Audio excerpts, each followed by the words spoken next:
और बात करते हैं जम्मू कश्मीर की, जहां संभावित विधानसभा चुनावों से पहले अब केंद्र सरकार ने एक बड़ा फैसला यहां पर लिया है। जम्मू कश्मीर के उपराज्यपाल को दिल्ली के उपराज्यपाल जितनी शक्तियां दे दी गई हैं और दिल्ली की तरह अब जम्मू कश्मीर के उपराज्यपाल का राज्य के अफसरों के ट्रांसफर और पोस्टिंग में दखल होगा, यानी एलजी राज्य में सबसे पावरफुल होंगे। ये फैसला गृह मंत्रालय ने जम्मू कश्मीर पुनर्गठन अधिनियम 2019 की धारा 55 में संशोधन कर किया है।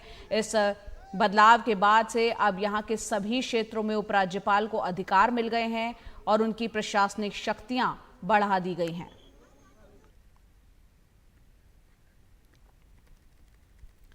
श्रीनगर से हमारे सहयोगी नजीर मसूदी हमारे साथ जुड़ रहे हैं इस फैसले पर विस्तार से बताने के लिए। नजीर, जम्मू कश्मीर के उपराज्यपाल की अगर ये प्रशासनिक शक्तियां बढ़ रही हैं तो इसे किस तरह से देखा जाए? वहां के बाशिंदों की रोजमर्रा के जीवन में क्या बदलाव देखने को मिल सकता है? देखिए, इस पे पहले ही हमने देखा पॉलिटिकल प्रतिक्रिया आई है। उमर अब्दुल्ला ने बताया, देखिए पहले ये इंडिकेशन है, पहला इशारा है कि यहाँ असेंबली के इलेक्शन होंगे।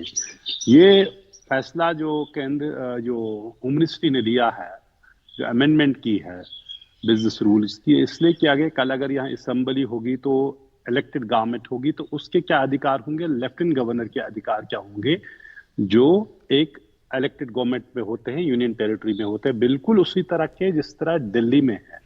अब अंदाजा कीजिए 5 साल पहले जो एक राज्य थी, इसका अपना संविधान था, अलग संविधान था, कॉन्स्टिट्यूशन था, फ्लैग था। अब एक के लेफ्टिनेंट गवर्नर के अंदर वो पूरे अधिकार जो लेफ्टिनेंट गवर्नर को दिए हैं।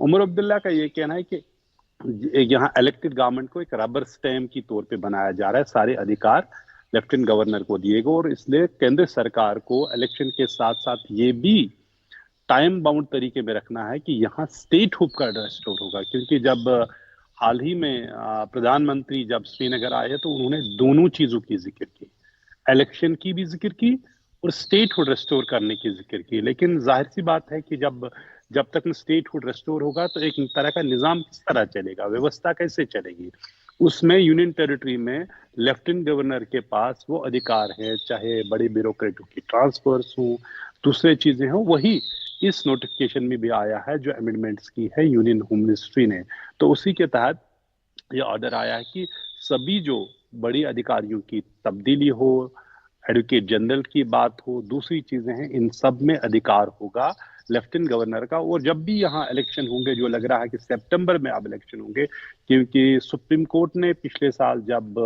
कॉन्स्टिट्यूशन बेंच 370 पे सुनवाई कर रहा था, उस फैसले में ये भी उसने केंद्र सरकार और इलेक्शन कमीशन को हिदायत दी है कि 30 सितंबर से पहले जम्मू कश्मीर में असेंबली इलेक्शन होने चाहिए।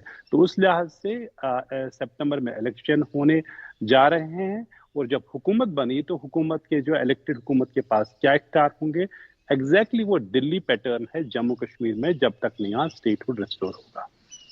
जी नज़ीर, बहुत बहुत शुक्रिया इस पूरी जानकारी के लिए। तो नज़ीर हमारे सहयोगी बता रहे हैं कि यहाँ पर किस तरीके से अब एलजी जो हैं उनकी प्रशासनिक शक्तियाँ जो हैं वो अब बढ़ा दी गई हैं और ऐसे में आने वाले वक्त में सितंबर से पहले यहाँ पर चुनाव होने हैं और इसको लेकर तमाम राजनीतिक प्रतिक्रियाएं भी आ रही हैं। नज़ीर मसूदी श्रीनगर से बता रहे थे।